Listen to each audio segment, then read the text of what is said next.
Ever pondered the mystery of your grandmother's youth? Picture this: a woman who, for as long as your memory serves, has always been old. An image of crisscrossed wrinkles and silver hair, an embodiment of serenity and beauty. Indeed, this was my grandmother.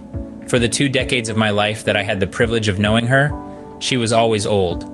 It was whispered in hushed tones, a secret almost too strange to believe, that she had once been young and attractive, even possessing a husband.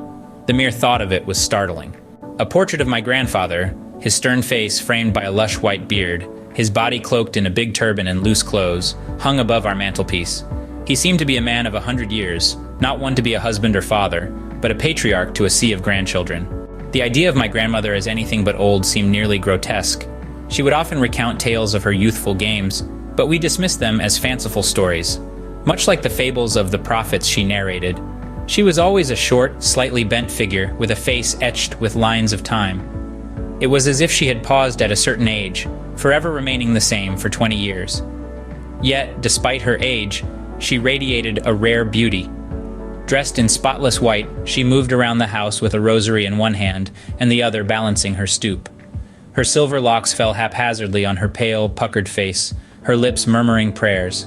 She was a vision of tranquility, akin to a pristine winter landscape in the mountains, exuding peace and contentment. Our bond was unshakable.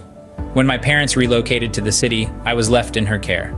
Our days started together with her waking me up for school, praying in a soothing tone while getting me ready. I relished in the sound of her voice, the words of the prayer washing over me, never bothering to commit them to memory.